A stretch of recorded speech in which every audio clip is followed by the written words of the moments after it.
Oi, gente, seja muito bem-vindo ao canal Mensagem que Acalma. Eu sou Jaciara Salles. Quero começar o vídeo agradecendo ao Diego, do Centro Espírita Maria de Nazaré. Eu acompanho ele no Instagram, né? Ele fez a postagem de um vídeo falando sobre questionamentos. E esse questionamento que ele tá falando no vídeo, eu fiz há 27 anos atrás, quando eu perdi a minha mãe. E há pouco tempo atrás que eu perdi uma grande amiga. Então me ajudou muito. E aí eu mandei uma mensagem para ele no particular perguntando se eu poderia postar esse vídeo no canal e ele autorizou. Então, Diego, gratidão. Eu tenho certeza que vocês vão adorar esse vídeo. Vai fazer vocês terem muitas reflexões, assim como eu tive. E a gente se vê no próximo sábado. Diego, que Jesus, que Deus e toda a espiritualidade de luz continue iluminando, te protegendo, para que você continue nessa tarefa do bem, fazendo esse trabalho lindo que você faz e acalmando nossos corações com as suas palavras, com as suas preleições, com seus ensinamentos. Fique com Deus e que Deus e Jesus te abençoe sempre. Gratidão pela confiança. Beijo, gente. Tchau, tchau. Boa noite. Tava com saudade de vocês. O Neto tava falando ali, já fazem algumas semanas que eu não dou as caras por aqui, né? Mas é por um bom propósito. Então, sejam todos bem-vindos, Casa Espírita Maria de Nazaré, com muita alegria que nós estamos aqui hoje. Como sempre, para bater um papo com vocês, tá? Nós não temos um fim de palestra, de passar muitas coisas, tocar em alguns assuntos, tentar tirar algumas dúvidas, se for possível também. E hoje, como bem sabem, eu nunca tenho um texto pronto, nada montado.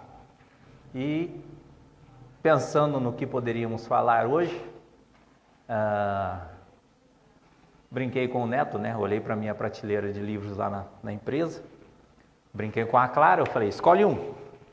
Aí ela falou, pega aquele ali que faz tempo que você não lê, né? Esse aqui da coleção nova, eu não tinha nem aberto ele ainda. Falei, tá bom, depois eu vejo alguma página dentro. E comentando com o Neto na hora do almoço, mandei uma foto do livro. Ele, Chico Xavier, sensacional, né? Não dá para errar. Falei, nossa, mas será que é tão óbvio assim? E eu não gosto de ser óbvio, previsível, eu gosto de ser um pouco diferente, excêntrico, né? Sair do ritualístico da doutrina, para que a gente possa entender que a doutrina está em todas as coisas, e não somente nos verdadeiros nomes, Chico, Allan Kardec, está em tudo, está na nossa vida. Assim como eu sempre falo que a mediunidade também, a mediunidade está conosco o tempo todo, não está unicamente no momento que nós estamos dentro da casa espírita trabalhando em uma reunião, ela está 24 horas. A casa espírita a gente vem apenas para exercitar. Para quê? Para que a gente possa praticar nas nossas vidas realmente. Então, muitas coisas foram passando na minha cabeça, qual assunto abranger, que rumo tomar, e comecei a recordar de uma coisa de ontem, mas pensando nela hoje. Ontem, dia 2 de agosto, se completou 10 anos de, com certeza, o dia mais terrível da minha vida. O dia onde eu vi que eu era realmente incapaz de qualquer coisa, onde eu vi que eu não tinha fé porcaria nenhuma, onde eu vi que todas as coisas para mim pareciam uma grande hipocrisia, né? Eu parecia um hipócrita na minha vida. Porque ontem fez 10 anos que o melhor amigo meu de infância tinha desencarnado, fazia 10 anos atrás. E naqueles 10 anos atrás, na hora que eu recebi a notícia, eu reagi assim de maneira totalmente infeliz. A primeira coisa que eu fiz foi brigar com Deus. E nessa discussão com Deus, eu olhei para a cara dele, imaginei a cara dele na minha frente, e falei, tudo que eu usei em seu nome até hoje para falar para as pessoas não me serve nesse momento. Foi nada das coisas que eu disse me consolam. Nada faz sentido agora, porque é uma pessoa boa, é um jovem, todas aquelas questões que a gente vê e observa, né? Se a gente pegar um jornal, falar, olha, um senhor de 80 anos desencarnou. Tá bom. Um jovem de 23 anos desencarnou. Todo mundo, poxa, que judiação, né? Qual que é a diferença? Ah, porque tem muita vida ainda pela frente, né? Todos somos eternos, cada um cumpriu com a sua programação. Mas naquele momento, há 10 anos atrás, eu não tinha essa consciência. Naquele momento, há 10 anos atrás, eu estava extremamente revoltado. E esse sentimento horrível em mim que parecia falar, nossa, eu não aproveitei o suficiente a amizade que eu tinha com ele. Embora a gente se conhecesse desde os 8 anos de idade, 20 anos de amizade, parecia que eu não tinha vivido nada ainda com ele, que faltou muita coisa. Faltou falar coisas, faltou um monte de situações. Eu falei, meu Deus, que arrependimento do tempo perdido, né? Talvez eu não soube valorizar a amizade que eu tinha de uma pessoa tão especial ao meu lado. Eu não podia mais viver aquilo. E ali também, onde me veio um motivo de falar sobre isso hoje, que durante o velório, estava lá na minha condição, chorando mais do que a viúva, e de repente eu ouvi a voz dele falando comigo. Ele chamava todo mundo de vacilão. Aí ele olhou não, me disse, vacilão, para de chorar. Aí eu falei, desculpa, mas eu vou falar. Eu falei, vá a merda, falei para ele. E de repente eu parei, mas quem que está falando comigo? Aí eu acalmei. Porque a mediunidade sempre me dava traços de muitas coisas, de pessoas que eu não tinha um contato direto. E naquele momento a voz dele falou comigo. Eu falei, pera lá, se ele está falando comigo, ele está vivo em algum lugar. Aí tudo que eu vivia da doutrina, tudo que eu pensava, eu falei, faz sentido. E ali eu comecei um novo trajeto de buscar estudar, de buscar compreender, porque eu falei, não, agora eu quero saber mais dele. Durante algumas outras oportunidades, eu ainda tive esse, não vou dizer um privilégio, né, mas esse gosto na minha vida de participar de algumas situações com ele. Então foi parte do desenvolvimento da mediunidade, do entendimento do que a mediunidade me traz. E sim, o que eu gostaria de falar. Quantas vezes a gente não consegue valorizar as coisas que estão ao nosso lado, né? Quantas vezes a gente parece que precisa perder para dar valor? Ou perder para reconhecer o quanto importante é essas pessoas na nossa vida? Ou seja, se a gente tem a consciência disso, porque nós temos consciência disso, que em algum momento, pela vontade de Deus, qualquer um que está à nossa volta pode simplesmente deixar de estar. E mesmo sabendo disso, a gente ainda parece que não valoriza, não vive intensamente junto com essas pessoas que nós amamos. E aí fica vazio, né? A gente pensar, falei, eu sei, mas eu não faço. Por que a gente não faz? Se nós temos já a consciência dessas pessoas, né?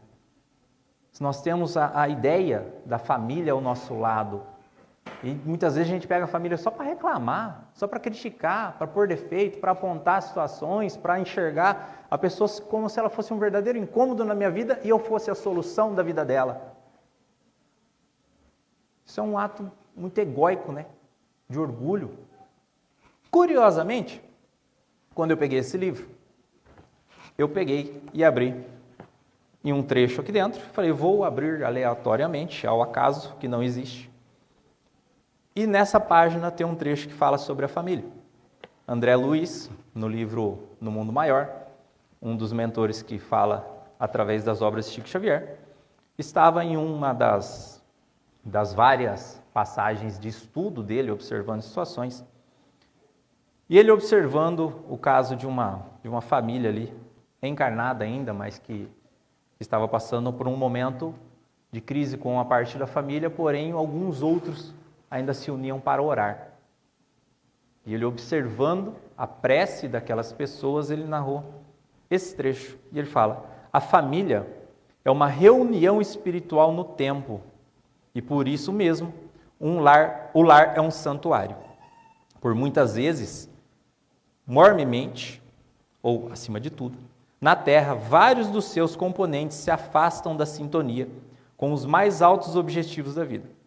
Todavia, quando 2 ou 3 de seus membros aprendem a grandeza da sua probabilidade de elevação, congregam-se intimamente para a realização do Espírito Eterno, são de esperar maravilhosas edificações.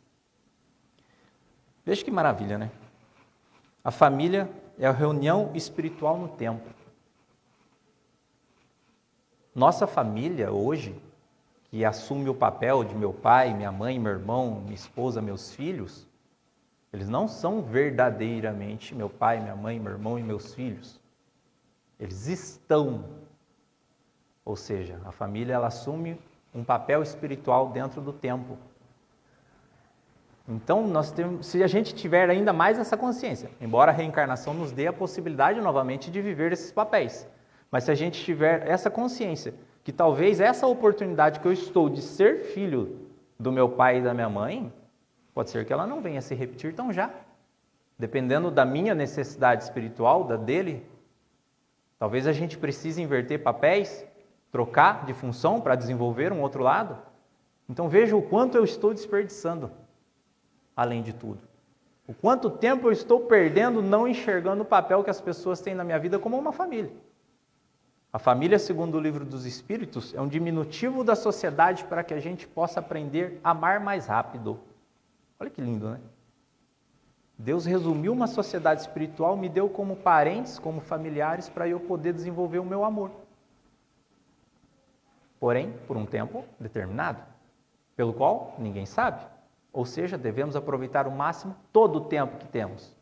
Mas não fazemos isso. Como ele mesmo fala aqui, outros acham na vida encarnada valores muito maiores e vão se dedicar a isso e se afastam.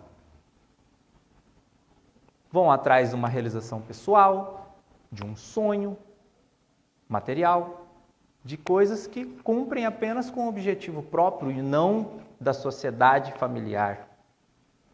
E acabam por perder uma oportunidade muitas vezes. E como eu disse que eu sou um pouco, gosto de ser, não excêntrico, né, mas teimoso para não seguir a linha de raciocínio de todos, eu queria pedir para o Neto procurar uma letra de uma música ali, que ele vai colocar só um trecho dela aqui, no Google, e depois eu vou falar sobre ela, porque ela tem muito a ver com isso. A música chama Diamante de Mendigo. Aí, essa música tem uma letra fantástica. Como eu digo, Raul Seixas é meu profeta bêbado favorito. E é interessante que quando eu comecei a frequentar realmente casas espíritas, trabalhando, uma das primeiras coisas que eu quis foi pôr música no ambiente. Igual vocês escutam aqui. Inclusive, a música Tente Outra Vez está na nossa lista de músicas. E eu acho aquela música um verdadeiro hino. A história daquela música tem uma pessoa que fala que ela estava indo tirar a própria vida. E dentro do carro, ela falou, meu Deus, vou escutar uma música para relaxar a tensão daquele momento. Ligou o rádio, começou a tocar Tente Outra Vez. E ele falou, só pode ser Deus falando comigo. Ele desistiu de tirar a vida. Então, a gente acaba, muitas vezes, querendo julgar os atos das pessoas e não o bem que elas podem fazer, ou nos fazer.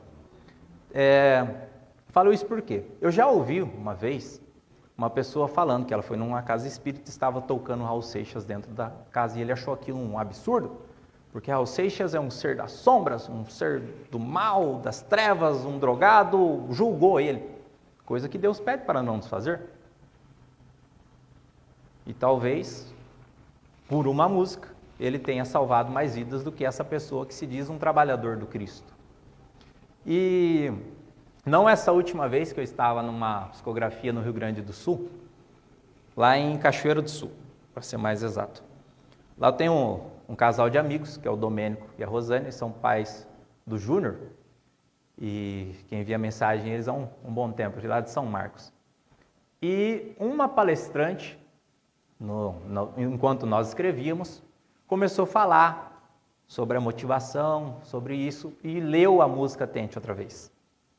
E o Domênico, ele é muito fã do Raul, e ele pensou, falou, meu Deus, ela está falando de Raul dentro do centro. O que será que vai acontecer? Aí ele falou, e não contente, ao final da palestra ela colocou a música para tocar. Aí ele falou, meu Deus, está tocando Raul Seixas dentro do centro.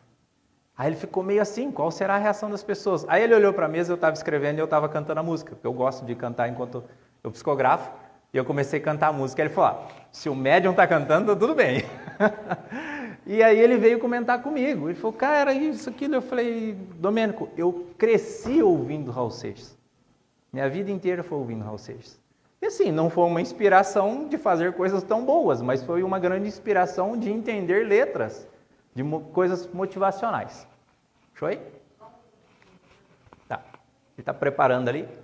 E aí, nessas indas e vindas, hoje, como eu falei, né, queria ser não tão provisório para falar de Chico Xavier, usei um trecho das palavras de André Luiz, um entendimento um pouco da doutrina. Agora eu vou pegar uma música do Raul Seixas para a gente ler ela um pouco e ver o quanto de mensagens existem, às vezes, na nossa vida de forma sublime. Pelo qual, se a gente traduzir e tiver uma ótica boa, a gente pode trazer tudo para o lado positivo da nossa vida. Porém, muitas vezes a gente quer julgar a atitude das pessoas. Às vezes a gente pode estar andando na rua, um mendigo embriagado, ele pode me falar uma palavra com muito maior valor do que um médium, do que um pastor, um padre. Agora a gente vai, é um ninguém. O padre fala melhor que ele, ou a palavra do padre tem a verdade, a palavra do médium, do palestrante tem a verdade. Por quê? Porque a gente julga a forma. A gente parece que só aceita que as coisas boas venham de pessoas justamente puras, santas. E se a gente for esperar, igual você vinha aqui na Casa Espírita e falar, eu só quero tomar passe com uma pessoa que seja 100%. Você vai morrer sem passe. Não tem um encarnado na qualidade que você precisa ou que você julga esperar para te fazer um passe. Então contente-se com as pessoas que estão junto a você nesse momento. Não sei se vocês conseguem ler daí, mas a gente vai lendo aos poucos. Você separou por trecho? Essa primeira parte dessa música chama-se Diamante de Mendigo. É um momento da vida de Raul, pelo qual ele estava se desfazendo da família, e ele compôs essa música aqui. Eu tive que perder a minha família para perceber o benefício que ela me proporcionava. É triste aceitar esse engano quando já se esgotaram as possibilidades. Agora eu sofro as atitudes que tomei por acreditar em verdades ignorantes, que na época tomei acreditando numa moda passageira que se foi tal qual fumaça. Baseia. Eu tive que perder para perceber o benefício que ela me proporcionava. E não só o valor que ela tinha, como a gente fala, eu perdi e só agora que valorizou. Está valorizando depois que perdeu. Não, a gente às vezes não reconhece o benefício que as pessoas nos fazem. Na obra O Céu e o Inferno, eles tratam os obsessores como grandes aliados do nosso progresso. Por quê?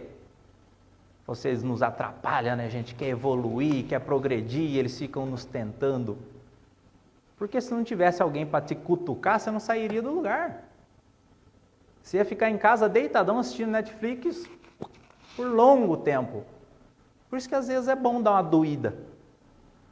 Para quê? Para que a gente possa perceber o benefício das coisas.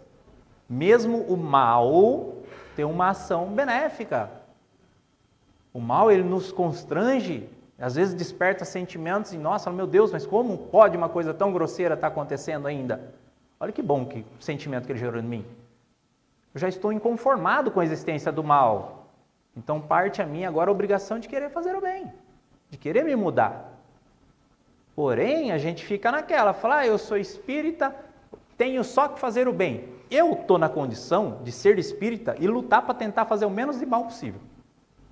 Talvez numa próxima encarnação eu vou preocupar em tentar fazer o bem. Nesse momento, eu me contento de não fazer mais besteira do que eu já fiz. Estou tentando corrigir o passado para talvez no futuro construir alguma coisa.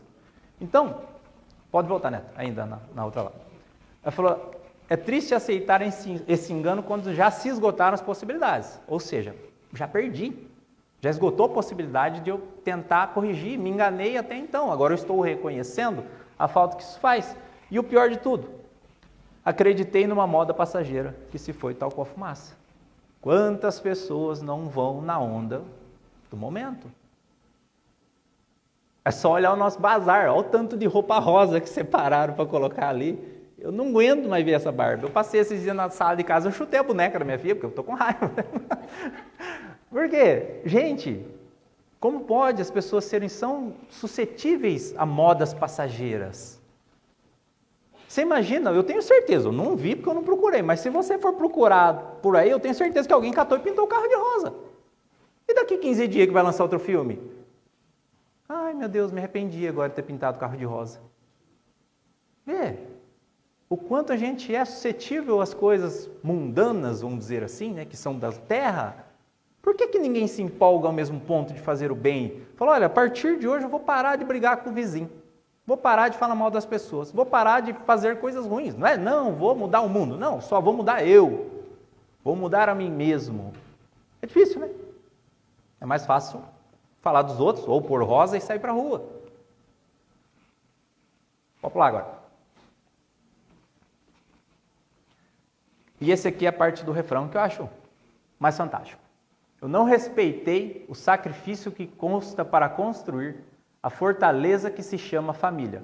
Acabamos, no fim, perdendo a quem nos ama, só porque o jornaleiro da esquina falou que é otário aquele que confia. E é tão difícil confiar em alguém, quando a gente aceita se mentir. Olha o profundo. Eu tive que perder para ver realmente o quanto que é difícil construir uma família.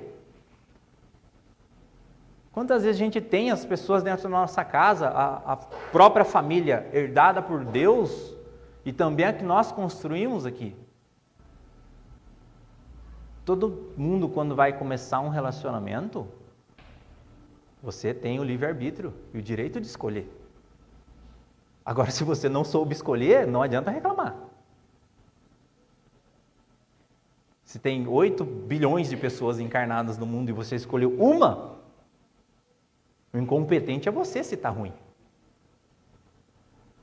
E não a pessoa que está ao seu lado. Então nós construímos, junto da família, um lar, uma sociedade ali que Deus me confia a vida de filhos, me confia a existência de uma pessoa para somar a minha vida. E a gente não sabe valorizar o que representa essa fortaleza em nós. O que é realmente uma família. Então, às vezes, fala, não respeitei esse sacrifício que custa. Quantos outros, às vezes, têm a vontade de possuir uma família, alguém, e a gente não dá valor naquela que a gente tem. E sai ouvindo comentários de qualquer um aqui, com todo respeito ao jornaleiro. Mas ele fala, o jornaleiro da esquina falou que é otário aquele que confia. E confiança é um negócio tão difícil, né? Tão difícil. Aí fala, você confia em Deus. Confio? Confia em Deus. Confia mesmo. Ou tem medo de falar que não confia? Porque a gente aprendeu a ter medo de Deus. Eu falo, vai que eu falo que eu não confio, ele faz alguma coisa comigo, né? Então eu confio. Tenho fé, eu amo. É tudo assim. Mas Deus, como eu falei, deu a família para a gente aprender o que é amor. E amor é Deus. Então, por onde a gente vai começar a trabalhar a nossa confiança? Naquelas pessoas que estão junto a nós, dentro do nosso lar. É uma escala que a gente vai fazendo na nossa vida, no diminutivo da família universal. Outro dia que a gente estava fazendo uma gravação de um podcast, eu e o Newton, o Dimas, eu falo que ele é muito cirúrgico, muito pontual nos comentários. E ele falou uma coisa que mexeu muito comigo naquele dia, que eu falei, realmente é por aí. Ele falou, nós não somos ainda capazes de amar a todos. Nós, em uma sessão de psicografia, a gente não ama todas as pessoas que estão na sessão. Mas a gente sente compaixão pela dor delas. E aí vai começar um processo, um trabalho, onde vai se desenvolvendo um sentimento que se aproxima do amor. Mas ainda não é. Nós começamos a amar aonde? Dentro de casa. Pessoas do nosso convívio, da nossa vida, onde a gente vai aprender a confiar nelas. Confiar por quê? Porque quando a gente monta um relacionamento, o relacionamento ele tem que ser algo direto e não formal. Como eu já fiz uma outra fala outro dia aqui. Se eu chegar de manhã eu acordo, levo meu filho na escola, por exemplo, vou acordar ele, falo, Eduardo, bom dia, por favor, você poderia se levantar da sua cama, escovar o seu dente também para que eu possa te levar à escola? Isso é formalidade. Aí eu volto, faço serviço, faço um café, bato na porta, vou acordar minha esposa, fala, Paula, bom dia, você por favor poderia vir à mesa tomar um café? É formalidade. Não tem relacionamento, percebe? E por que com Deus eu tenho que ter tanta formalidade? Por que quando eu vou falar com Deus, que é o meu Pai, eu tenho que ser tão formal, tão ritualístico, tão ortodoxo, tão cheio de dogmas? Distancia as pessoas. Se eu tratar a minha esposa assim, tratar meus filhos assim, vou distanciá-los. Meu pai, se eu for tratar assim, vou distanciar. E se eu tratar Deus assim, de que forma que eu vou sentir Deus na minha vida? Longe também. Por isso é importante a gente ter relacionamento com as pessoas de uma forma direta, de uma forma fraterna, sempre com respeito, lógico, mas de uma forma direta, uma forma carinhosa. E aí a gente vai desenvolvendo essa tal dessa confiança. Porque é difícil confiar. Como ele fala, é tão difícil confiar em alguém. E seja quem for essa pessoa, é difícil confiar. Por quê? Porque nós somos espíritos vivendo eternamente. Por mais que tenha uma pessoa ao meu lado vestindo a forma física de um filho meu, pode ser um espírito de uma outra encarnação que a gente tivemos problemas gravíssimos. E Deus nos deu a oportunidade maravilhosa de nos acertarmos com eu cuidando dele. E ele recebendo os cuidados de mim. Imagina se numa última encarnação, sei lá, eu matei o Dudu. E aí Deus fala, vocês vão precisar reaver com isso. Fala, tudo bem, eu vou reencarnar, então ele me mata para descontar, tá tudo certo, né? Assim que os espíritas falam. A pessoa foi morta porque na vida passada ela matou. Uma bola de neve. Um ciclo sem fim, como diz o Rei Leão, né? Por quê? Se alguém reencarna para ser morto, alguém reencarnou para matar. Então Deus já condenou uma pessoa antes mesmo dela nascer. Porque se ela matar alguém, ela se endividou. Está transgredindo uma lei divina. Não matareis. Está lá no mandamento de Moisés. Veio junto com Jesus, segue na doutrina. A única forma de sair da vida física é através da vontade de Deus. Nem a mim mesmo eu tenho o direito de matar. Quem dirá, então, uma outra pessoa? Então você pensa, se eu tivesse feito isso com meu filho, e agora a gente vem, eu nunca bati nele. Você imagina matar. Olha a forma que isso nos dá a oportunidade de corrigir as coisas. E aí a gente vai desenvolvendo laços, relacionamento, que vai resultar em confiança. E o que é confiança segundo o Evangelho, segundo o Espiritismo? Fé. Fé. E a gente fala que tem fé em Deus. Não temos. Fé não é acreditar. Eu acredito que exista Deus? Não, eu tenho certeza que exista Deus. Agora, eu tenho a confiança em Deus da mesma forma, por exemplo, que eu confio no meu pai e na minha mãe? Acho que não. Porque se meu pai e minha mãe falam que vai fazer alguma coisa para mim, eu falo, tudo bem. Agora, se Deus chegar e me falar, Diego, vou fazer uma coisa boa para a sua vida, no futuro você vai entender. Eu falo, o quê? Vou levar um dos seus filhos. Fala, mas nem ferrando. Fala, desce aqui que nós vamos conversar, né? Por quê? Porque eu não quero passar pelo sofrimento. Eu não quero passar pela dor. Eu não quero que a dor me eduque. Fala, Deus, eu li tudo. Eu já entendi. Foi, entendeu? Entendi. Você vive? Vivo. Lógico. Foi, então por que lá atrás, há 10 anos, quando seu amigo precisou retornar para a prática espiritual, você revoltou comigo? Porque você não tem fé. Eu não tenho fé. Eu possuo ainda, assim como o amor dentro de mim, apenas uma centelha de todas as virtudes.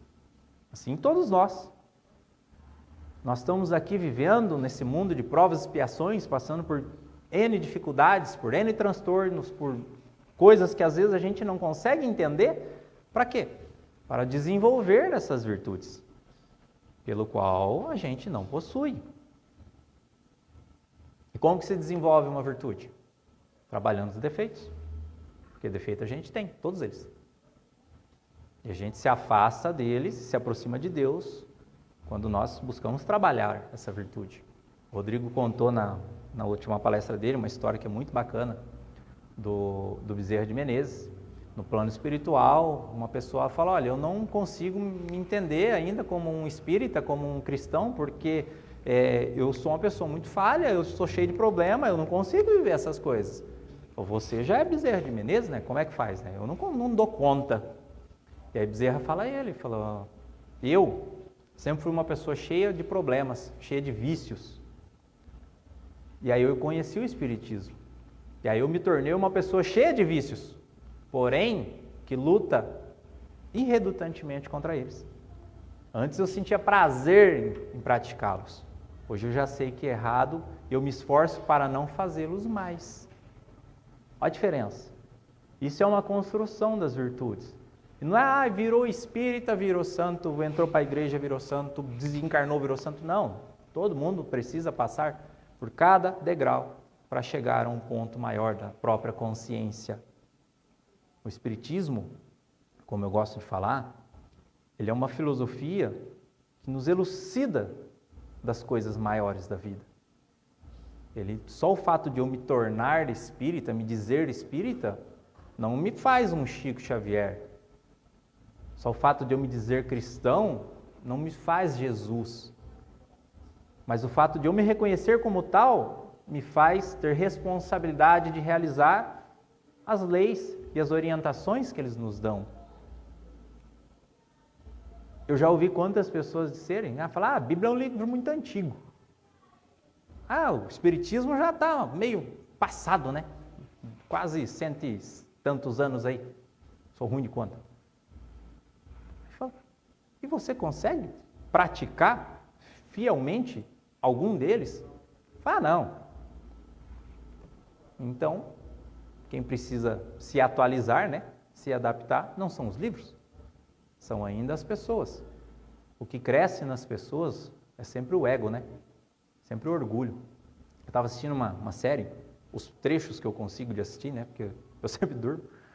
Mas, e passou um trecho, uma criança, assim, um menino que tinha um intelecto muito alto.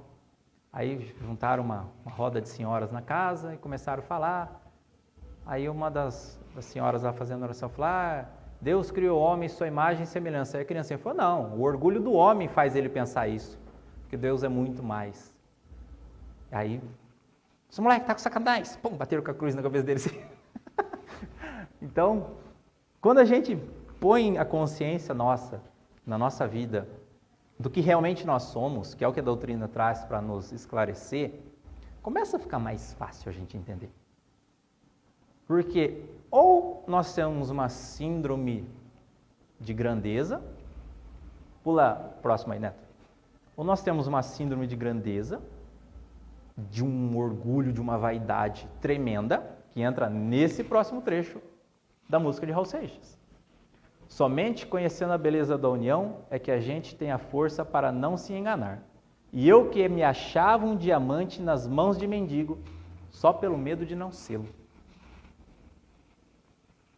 Quantas vezes a gente se acha importante demais na vida das pessoas, como se elas dependessem 200% de nós na vida delas, só pelo medo de nós não termos essa importância. É um diamante na mão do mendigo. Fala assim, eu quero me achar um diamante na mão do mendigo, uma pessoa que não tem nada e eu sou a pedra mais preciosa do mundo na vida dele. Por quê? Porque eu tenho medo de não ser isso. Olha que profundo isso. Então, a gente acaba cultivando esses dois sentimentos. Ou a gente se acha tudo na vida das pessoas, ou quando a gente tem um lado muito negativista, muito pessimista, a gente se acha nada. Quem sou eu no universo? O que vai mudar eu fazer o bem? O que vai mudar eu dar uma marmita para alguém? O que vai mudar eu ajudar, conversar, dar uma palavra boa para alguma pessoa? No meio de tanto mal acontecendo, você acha que o que eu vou fazer vai fazer alguma coisa? Exatamente essa que faz a diferença. Porque se cada pessoa, igual aquele filme da Corrente do Bem, daquele menininho lá, maravilhoso. Se eu ajudo o Neto ajuda o João ajuda meu pai ajuda minha mãe, e assim vai, em algum momento alguém vai vir para me ajudar. É automático. Então o bem que eu faço vai reverberar. Ele vai se expandir, em algum momento ele vai retornar a mim. A diferença é que a gente quer que o nosso bem praticado hoje retorne instantaneamente. A gente quer entregar um negócio na mão de alguém, quer que essa pessoa ajoelhe no meu pé e me santifica. Então não é o bem, é o orgulho nosso que está falando acima de tudo. Agora, se eu tiver a ciência de que, como nós lemos no Evangelho ontem durante o estudo, falou assim, o universo é um negócio escandaloso, né? Eu estava no sul, a gente foi no planetário lá, num negócio que tinha lá da NASA, lá um museu lá de exposição, e você deita numa cadeira, ele começa na Terra e vai. Tem 18 minutos viajando numa viagem, não sei quantos bilhões de anos-luz por segundo, para chegar ao que seria o final do nosso universo, né? E depois tem outros. E falou em tempos materiais o que aquilo significava, passando por as estrelas. A gente olha as Três Marias, parece que é 3 bolinhas, uma do lado da outra, né? Eles estão infinitamente longe uma da outra. Então, vê a imensidão do universo, e tudo isso é preenchido por átomos, por energia, e a gente quer se achar os bambambam, o escolhido, né, por Deus quantas vezes. Por quê? Porque nós somos orgulhosos. E eu acho pior às vezes, é quem não se acha nada. Não tem importância nenhuma, olha o tamanho desse negócio, o que sou eu? Aí ontem nós lemos no Evangelho, você é um grão de areia. Só isso. Unicamente um grão de areia. Porém, do que são feitas as montanhas? De um aglomerado de grãos de areia. Ou seja, a minha importância não está na unidade, está no conjunto. A nossa importância não está no eu, está no nós. O bem que eu faço não é só o que eu faço, é o coletivo. É a sequência desse bem, é o quanto isso vai reverberar, o quanto isso vai passar adiante, o quanto vai atingir mais e mais e mais e mais pessoas. Então, às vezes, a gente tem essa síndrome, né, de se achar super importância na vida das pessoas e acaba destruindo a vida delas. Acaba não valorizando a presença dessas pessoas na minha vida. Fala, eu estou com essa pessoa, mas essa pessoa não é nada. Porque se não fosse eu, ela não teria nada, não seria ninguém. Ia ter o quê? Ia comer o quê? Ia fazer o quê? Ia morar onde? Quantas vezes a gente escuta pessoas falando isso de uma pessoa que está ao lado dela? Porém, se não fosse essa pessoa ali, esse cidadão nem orgulho ele poderia ter. Veja a importância de que cada ser humano faz na vida um do outro. O quanto nós representamos na vida das pessoas. Então não basta só reconhecer o que eu simbolizo, mas também reconhecer a necessidade que nós temos das outras ao nosso lado. Então quando Deus nos forma uma sociedade menor, seja a família da casa espírita, seja a família do trabalho, da onde for, das religiões, das igrejas, o grupo que for, essas pequenas sociedades a gente está ali para trabalhar a nossa confiança, desenvolver o nosso amor. Nós temos que ter a consciência que os problemas não estão nas pessoas. Os problemas não estão nas pessoas, os problemas estão em nós. Porque se a gente olha para a cara de uma pessoa, essa pessoa é difícil. Ela não é difícil, você que não sabe lidar com ela. Essa pessoa é chata, você que não sabe compreendê-la. Essa pessoa é mandona, você que não sabe interpretar o que ela está pensando muitas vezes. Ela me falou um monte de coisa, eu já rebati. Foi o seu ódio que vazou, não dela que rebateu. A gente só põe para fora o que nós temos dentro de nós. A gente precisa desenvolver essa consciência da importância das pessoas para enxergar a nossa importância e o quanto importante é o grupo. Nós temos a consciência da doutrina espírita exatamente essa. Falou, embora o meu progresso, a minha evolução dependa de mim, não adianta eu querer sair correndo. Falou, vou evoluir tudo que eu puder nessa aqui para já me livrar. Não quero mais encarnar na Terra não, né? Vou passar daqui para uma esfera superior, né? Um mundo maior, como diz o livro de André Luiz. A gente tem que entender que evolução não é corrida, né? Se a gente está aqui para evoluir em grupo, já usei uma mensagem uma vez que eu recebi da Clara, que ela fala da parábola das 100 ovelhas, né? E aí está lá um pastor com o seu rebanho, com as 100 ovelhas, e uma desgarra. O que ele faz? Coloca as 99 ali em segurança para esperar e volta a buscar aquela que fugiu. Quando encontra, fica feliz, a apanha e volta junto ao rebanho. Adiantou ir na frente? Não. Por quê? Porque nós precisamos ir todos juntos. Precisamos ir todos juntos. Se a gente não tiver essa ideia que nós precisamos nos ajudar, e a nossa ajuda, muitas vezes, uma frase, uma vez que eu li de Chico Xavier, numa mensagem psicografada, era que o bem que nós precisamos fazer está dentro do coração do nosso próximo. Então, tudo que nós precisamos fazer não é para nós unicamente, é para o próximo. A partir do momento que a gente faz pelo próximo, a gente vai receber também.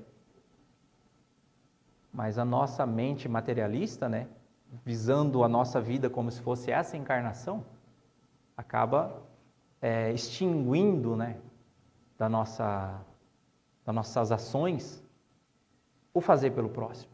Fala, primeiro eu vou fazer para mim. Se sobrar, eu faço para o próximo. É igual barganhar com Deus na porta da lotérica, né? Eu vou jogar na Mega Sena. Ó Deus, vou jogar aqui.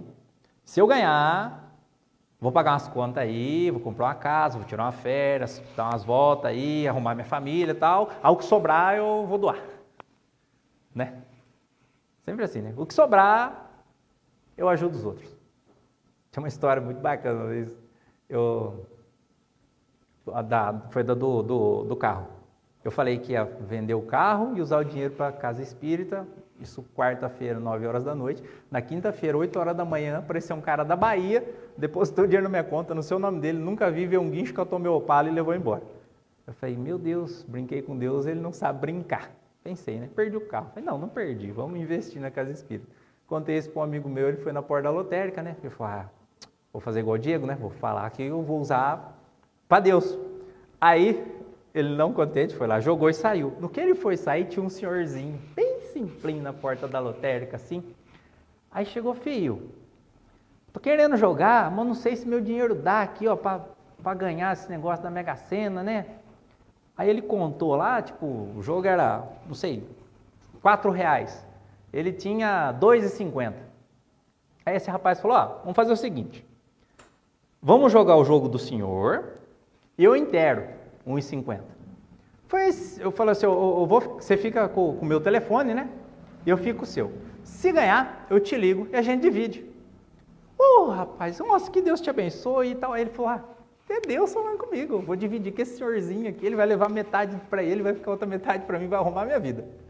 Aí ele entrou, foi lá, fez a aposta, catou o bilhetinho, falou, anotou o telefone, falou, tá aqui, tá? Se eu ganhar, eu te ligo. Aí ele falou, filho, o que você acha da gente, se nós pegar esse dinheiro, alugar uma chácara, passar um fim de semana, levar um monte de mulherada lá? Ele falou, pronto. Perdi a aposta. Aí ele já falou, não vai dar certo, não vai ser agora que eu ganharei da Mega Sena. Mas, enfim, brincadeiras à parte, veja o quanto é importante a gente confiar em Deus, né? Quanto a gente colocar, entender o valor que nós temos para Ele, a necessidade que nós temos perante a obra do Cristo. Nessa ideia de coletivo, nós precisamos ir todos ao mesmo tempo. Não adianta falar, daquele ali eu não gosto. Ele que se vira para ir, né? Alguém ajuda ele, né? Eu que não vou ajudar. E aí Jesus pega, né? Nós precisamos também amar os nossos inimigos. E amar, de primeiro momento, assim como o amar da psicografia, que é gerar uma compaixão, o amar ao inimigo é simplesmente não desejar o mal. Fala assim, olha, eu não consigo me relacionar com você ainda. Eu não consigo sentir algo positivo ainda. Mas primeiramente eu só quero parar de te desejar o mal. Parar de pensamentos ruins para a pessoa. Porque quando a gente pensa mal para alguém, o primeiro gole do veneno está em nós. Como eu falei, nada sai para o outro sem que antes esteja em mim. Então, aprender a lidar com as pessoas, a tentar se relacionar bem, só o fato de não querer o mal do próximo, falar, olha, tudo bem, se você não gosta de mim, tá bom. Como eu falei, não são as pessoas que têm problemas, somos nós. Então, se ele tem algum problema comigo, tá nele. Sigamos fazendo bem. O maior resultado do que a gente faz, a maior resposta para tudo que a gente faz, é o resultado do nosso trabalho. E não o que nós propagamos de nós mesmos, não o que nós falamos em nosso nome, não o que nós usamos ao nosso favor para divulgar, seja a doutrina, seja o bem que eu faço. Olha, fiz um monte de alimento aqui para as pessoas, para distribuir. Olha, eu consegui arrecadar não sei quanto. Olha, eu fiz isso, olha, não sei o que. Tudo está ali, mostrando. Dimas também, como eu falei, ele é muito preciso. Dimas fala, caridade morre a partir do momento que a gente posta. Que a gente expõe as pessoas. Tá?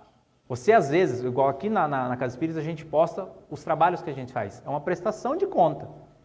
Porque nós recebemos doação de meio Brasil. Então, as pessoas de longe confiam no nosso trabalho sem participar, sem ver. Então, como uma prestação de contas, a gente divulga o trabalho que a gente faz. Só que nós não podemos sair divulgando o que a pessoa está passando. Porque muitas vezes a pessoa que quer fazer caridade, ela está usando a pobreza do próximo, a necessidade do próximo, como algo para a própria vaidade. Então nós estamos subindo em cima da dor, da necessidade do próximo. Aí deixou de ser caridade. Deixou de ser caridade. Nós precisamos divulgar o bem, semear o bem, ao ponto dele se tornar algo normal. Estava conversando essa semana com o Rodrigo, tem um pastor que nós adoramos assistir a palestras dele, entrevistas, algumas coisas que eles fazem. E um repórter perguntou para ele, por ele ser evangélico, né, o que ele achava da Madre Teresa ter ganho um prêmio Nobel da Paz. Ele falou, eu particularmente acho um absurdo. O repórter com a cauda da cadeira, não falou, mas como assim? Ele falou, porque o prêmio Nobel, ele é dado para as coisas que são extraordinárias. Um cientista que descobriu algo no universo que explique algo a mais, um médico que descobre a origem de uma doença e consegue tratá-la, um pesquisador, um químico que desenvolve uma vacina, isso é extraordinário. Agora, ser bom, fazer a caridade, tem que ser dado um prêmio por ser extraordinário? Devia ser comum. Devia ser comum. Todas as pessoas deviam falar, é mais um trabalhando. Não é, é só ela. Entenderam a diferença, né? O bem, ele tem que ser comum entre as pessoas. E o mal passar a ser, sim, os escândalos. Ai de por quem vir os escândalos. Aí sim, nós vamos estar entendendo o que o Evangelho nos orienta, o que a doutrina espírita nos dá de consciência, né, da vida eterna, e a gente precisa ir trabalhando em nós. Esse afastamento com os vícios, com as más tendências, com os más costumes, é difícil, muito difícil. Porém, é aí que vem o mérito. Ninguém vai evoluir por osmose. Existem pessoas que viveram ao lado de Chico Xavier presencialmente na vida deles, que são pessoas assim, com comportamentos duvidosos. Não querendo julgar. Existem pessoas que conviveram ao lado do Cristo que também tiveram comportamentos duvidosos. Agora, se estava próximo, não deveria estar no alto escalão? Ou seja, não é por osmose, não é passando de um para o outro, que tem mais bem doa para mim. Precisa também das minhas ações. Emmanuel, na obra Paulo Estevão, ele fala, o mal da humanidade é a sua, que está morna, né? Não é nem quente nem fria. Quando ele fala de Paulo, Paulo, ele era eficaz naquilo que ele fazia, né? Quando Saulo fazia o mal, matava cristãos, perseguia, ele era ativo. Enquanto havia muitas pessoas que aquele negócio, sinagoga, casa, sinagoga, casa, trabalho, volta, vidinha morna. E Paulo não, estava ali, ferrando a coisa. E de repente, num estalar de consciência, ele passa a estudar mais sobre o cristianismo durante alguns anos e vai se tornar o maior apóstolo do Cristo. Por quê? Só virou a chave. Ele estava ativo.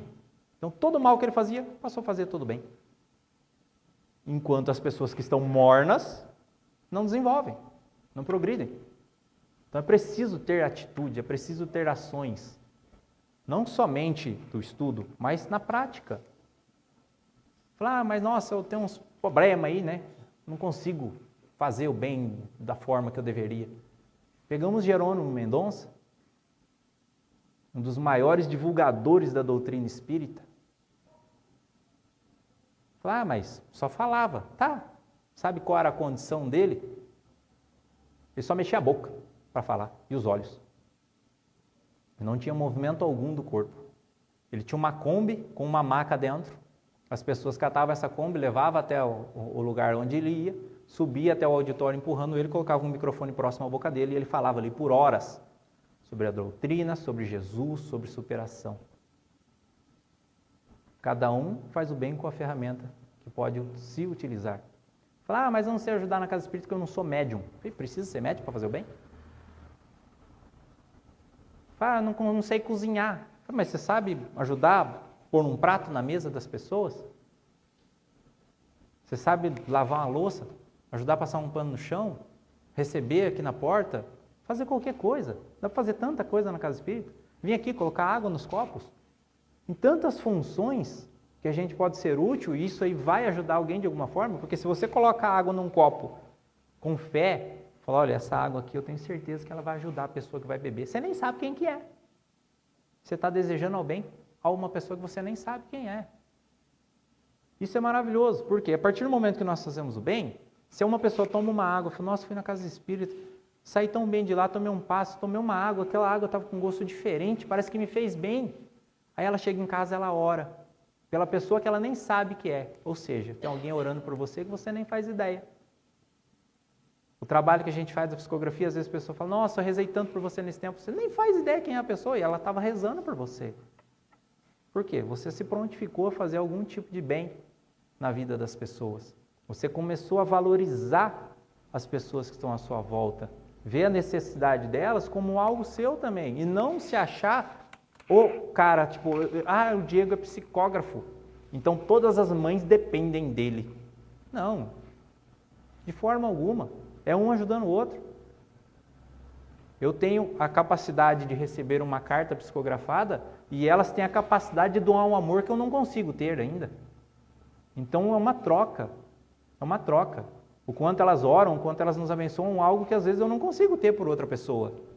E elas têm por mim. Então, um está ensinando o outro.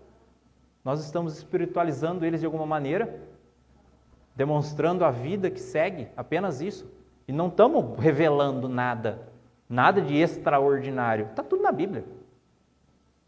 Está tudo na Bíblia. Não é algo da doutrina espírita. Está tudo lá. Porém, o institucionalismo acabou direcionando as religiões para interesses próprios e particulares. E isso Deus foi junto.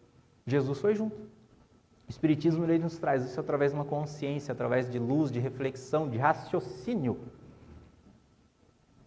Quando a gente começa a raciocinar realmente, enxergar quem somos, enxergar quem está à nossa volta, a gente consegue mudar algo em favor de todos. Falei demais? Creio que é isso, gente. Não, um gesto só. Ele começa a repetir. Agradeço. Pessoal, é isso. Hoje não vamos ter tempo de bater um papo, mas acredito que tenha sido proveitoso, que possa ter sido espontâneo e não provisório, que o meu orgulho pede isso, mas que seja instrutivo a todos nós. traga reflexões, que traga uma forma de enxergar a vida de uma maneira mais benéfica a nós mesmos e não tão malgrada, não punitiva. Nós estamos passando pelas nossas verdadeiras necessidades. E se nos incomoda é porque realmente é necessário a nós. Como diz Emmanuel, nós não podemos ser mornos. Nós temos que estar ativos. Temos que fazer o bem com a força máxima, com a nossa capacidade máxima. Por quê? Porque o nosso tempo aqui é provisório, é rápido demais, é passageiro, é transitório. Nós estamos aqui em um verdadeiro exercício, né? A partir do momento que a gente abre o olho de manhã e ganha mais um dia, a gente acabou de bater o ponto na Terra. Então nós estamos aqui para trabalhar por Cristo. E se a gente às vezes passa o nosso dia desperdiçando horas e horas com coisas fúteis para a nossa evolução, não julgando as atitudes das pessoas, mas coisas fúteis para a evolução, né, para a consciência espiritual, nós estamos aqui queimando o benefício que Deus está nos dando de estarmos encarnados. Porque a maior maravilha de estar encarnado e ter aflição é saber que elas todas passarão. E elas ficarão aqui.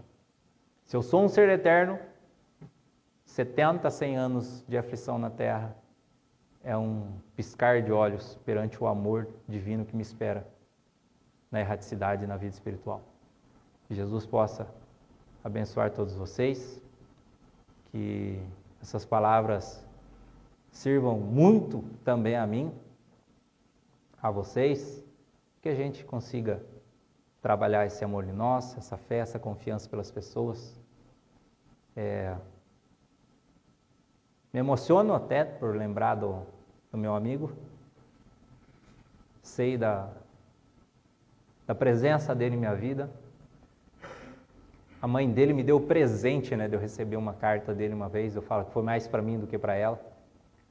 E isso mostra o quanto Deus é perfeito, quanto Deus tem a bondade, né, de nos amparar, de nos servir com o seu amor. Basta que a gente consiga enxergar, tenha olhos de ver. Se a gente conseguir desenvolver isso em nós, com certeza a nossa vida passa a ser muito mais leve. A gente vai fazer os passos agora, que todo mundo possa manter os bons pensamentos, a boa sintonia. Quem não quiser receber o passo, nós nos aguardamos até a próxima oportunidade. Que Jesus abençoe a todos nós.